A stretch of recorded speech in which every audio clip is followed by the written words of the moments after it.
Good day and welcome to another edition of Citizens Movement Radio News. Today is Friday, 24 April 2026. I'm Katie Wechuma, ready to bring you the latest news and updates. Here are today's headlines on Citizens Movement Radio News. The economy has a long way to go for it to improve, says Matsivanyika. It's a shame Chivayo has become a de facto vice president, says opposition official Sitima and Muka back in court. Now let's take a look at our stories in detail.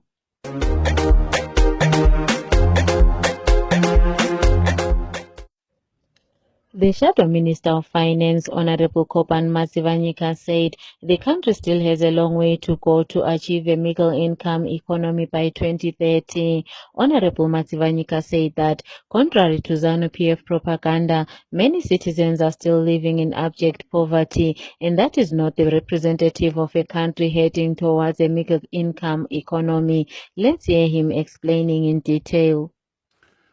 The government of Zimbabwe is set an over-ambitious objective of attaining a middle-income economy or middle-income status by the year 2030. That means that the government is saying that by year 2030, every Zimbabwean will be able to have a yearly income of about $4,000 per head. That is what it means. So let us explore this phenomenon or this objective to see whether it is achievable or not. As a legislator, and I wish to highlight or to stand to say that it's not going to be very easy to attain this objective. Actually, this objective is over-ambitious. It's not going to be achieved, and I'll give reasons for that. It's not that I am not patriotic, I don't love my country, or I want to see Zimbabwe going down. No, that's not the case. I am a patriotic Zimbabwean. I love my country. I love to see Zimbabwe doing well. I love to see Zimbabwe growing. I love to see Zimbabwe attaining actually a higher income status, not only middle income. But looking at our circumstances, we have to explore each to see if our circumstances allow that to happen. So I am going to talk about the two fundamental issues which are so important to achieve this objective. First of all is to do with infrastructure. Infrastructure takes the character of energy, it takes the character of roads and transport, it takes the character of water and sanitation, it takes the character of connectivity in terms of internet, it takes the character of air transport. So looking at power in terms of energy, our electricity generation capacity at the time is so insufficient. And this actually is leading to the rolling out of blackouts across the country. And that seriously affects industry. There is no industry that can kick without power. Power is the lifeblood of all industrial development, whether in rural areas or in urban areas. And as such, we cannot be optimistic to meet this vital target without energy. Secondly, road and transport. You will find that, let me give an example of a company that requires a core to do its production in Harare. And the core is found in Hwange. So it is very cheap to use rail transport to carry the core from Hwange to Harare than to use as many as possible those to use road transport. So that on its own is a clear sign that the cost of doing business in Zimbabwe is so high. There's no efficiency in cutting down, because the best we can do to grow is to produce our goods cheaply for export.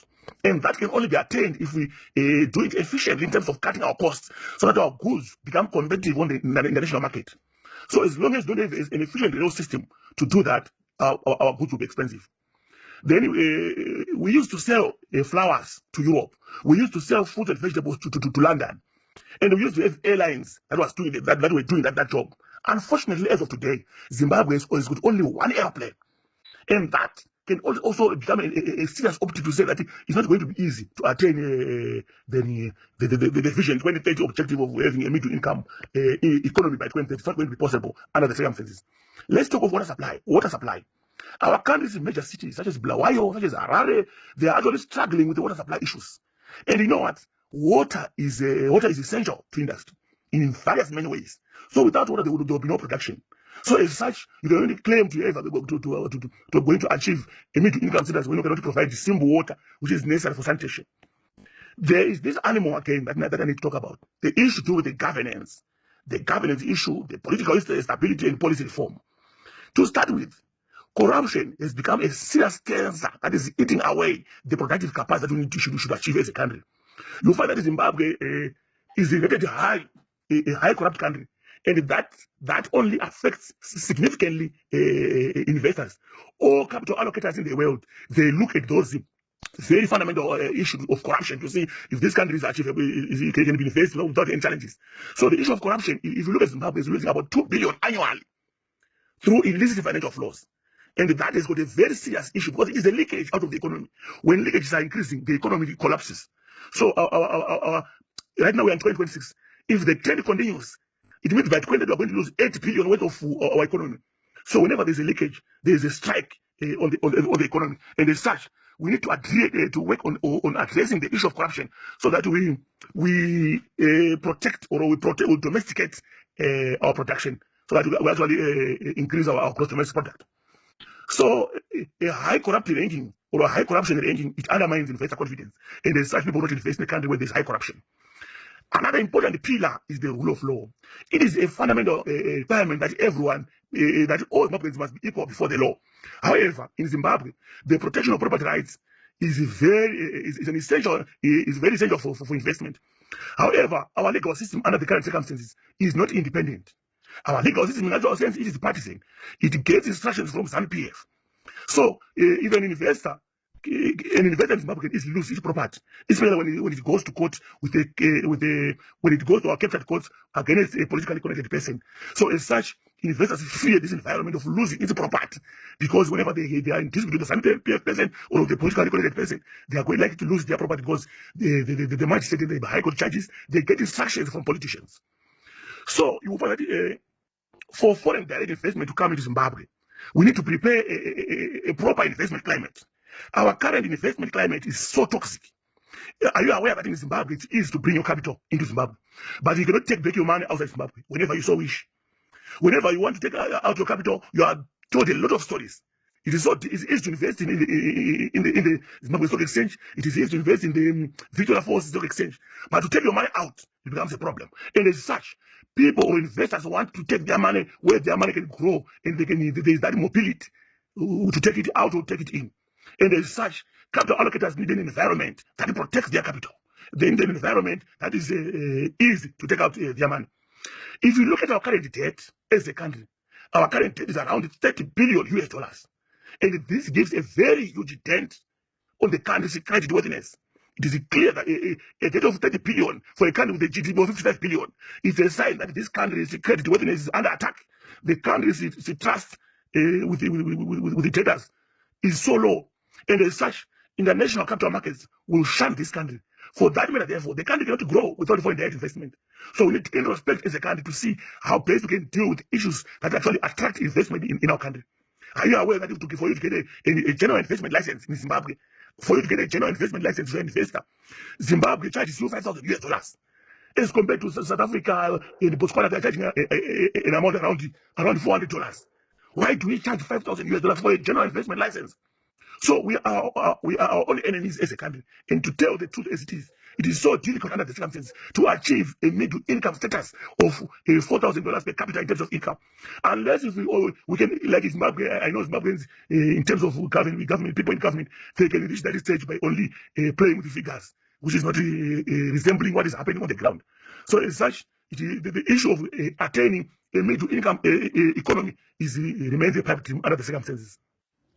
One of the senior officials in the opposition, Stephen Sarkozy Chuma, has said ZANU-PF corruption poster boy Wicknell Chivayo has literally become Emmerson Mnangagwa's vice president. Commenting on the images from ZITF, where Chivayo was pictured in company of Mnangagwa and Botswana President Duma Boko, Chuma said it is a shame that Chivayo is now Mnangagwa's announced deputy. Let's hear Chuma speaking. Yes, it is now crystal clear that the corruption poster boy of the Second Republic, one Wicknell Chivayo, has now become the second secretary of ZANU-PF and has since assumed the duties of the vice president. It is clear that Chivayo has become a de facto vice president, because how would one explain Chivayo being in the midst of President Duma Boko and Emmerson Mnangagwa at ZITF? It's clear that Chivayo is acting as Mnangagwa's de facto vice president. This has a dangerous implication because it will threaten civil unrest in this country. We have seen it in the past whereby Grace Mugabe became the de facto vice president of the republic, and we saw what happened on 17 November 2017 when the tankers of the military were deployed in the streets of Harare to make sure that there's no vacuum of the presidency. This is exactly what is happening in Zimbabwe. Chivayo is now the de facto president of the republic, is making decisions on behalf of the government. The ministers, the cabinet ministers, have since become useless under Emmerson Mnangagwa. This is why you see Chivayo goes to town saying we now want to give MPs 10,000 and it is approval of Emmerson Mnangagwa. Where in this world does this happen? It can only happen in Zimbabwe, where we have a banana republic, where we have a government that has not been elected, but that imposed itself to the people through rigging of elections in 2023. So our message to all Zimbabweans is that we must unite and confront this dictatorship of Emmerson Mnangagwa.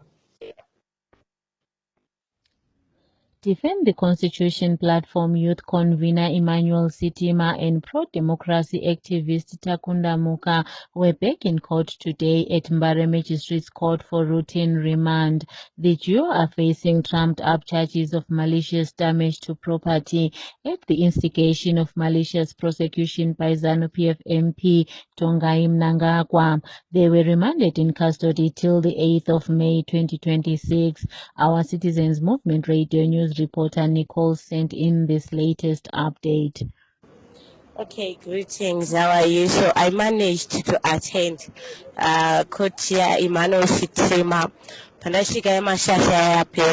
I couldn't have a clear quotation, but yes, Sitima, I was there. He was given a routine remand up to 8 May. And so the lawyer said, if Mukatiba aid a routine remand and muchita ma investigations enyo by 8 May tikauya kana musina evidence yamanayo takutanga trial. So vabvumirana kuti if 8 May kana vasina zvavawana evidence or proof yavawana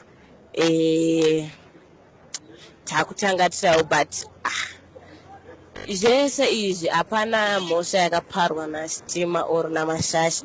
It's only because they're opposing the Constitutional Amendment Bill number 3. That's why they are being detained for many days and they are being delayed.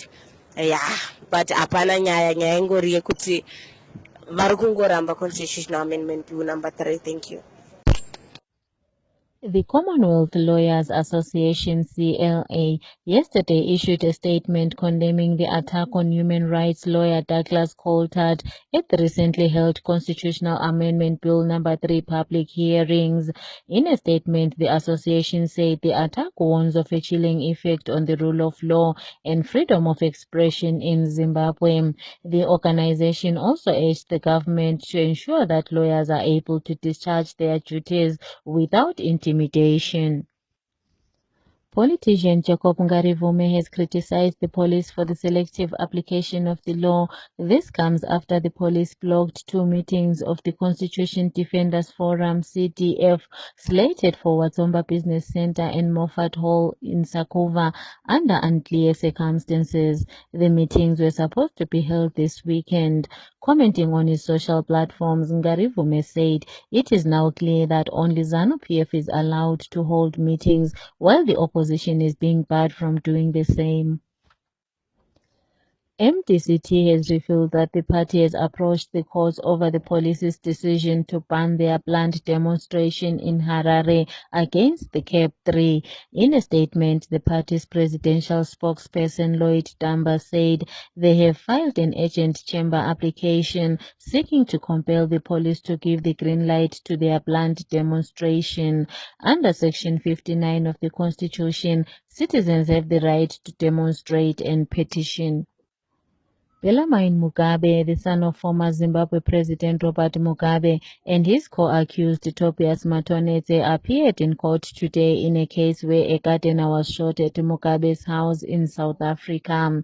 The investigating officer told the court that Sipho Mahlangu, the gardener who was shot at Mugabe's residence, received 250,000 rands as compensation, with a further 150,000 still outstanding. Meanwhile, the state called called for harsh sentences, alleging the accused are withholding the firearms' whereabouts, while the defense argued it was removed by another person present in the house. The matter has been postponed to the 29th of April for sentencing, with the state proposing custodial sentences for both accused on multiple charges. In our sports news, the Italian Prime Minister Giorgia Meloni has said her government will not allow the country to replace Iran at this year's World Cup. This follows reports that the US government is pushing FIFA to replace Iran with Italy at this year's World Cup to be hosted by the US, Canada, and Mexico. There are doubts over Iran's participation in the tournament due to strained relations with the US over the ongoing tensions between the two countries. In the Castlelaga Premier Soccer League this weekend, fresh from registering their win of the season, Highlanders welcome league leaders Cape United at Barberfield Stadium on Sunday.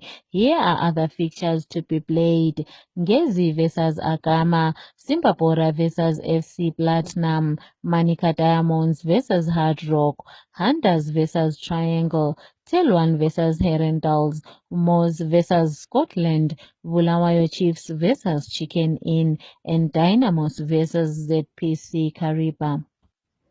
In the English Premier League, Sunderland host Nottingham Forest tonight to kickstart weekend action. Here are other fixtures lined up for the weekend: Fulham vs Aston Villa, West Ham vs Everton, Wolves vs Tottenham, Liverpool vs Palace, Arsenal vs Newcastle, and Manchester United vs Brentford.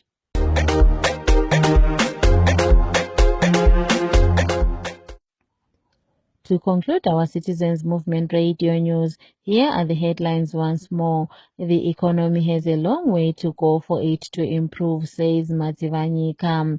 It's a shame Chivayo has become a de facto vice president, says opposition official. Sitima and Muka back in court.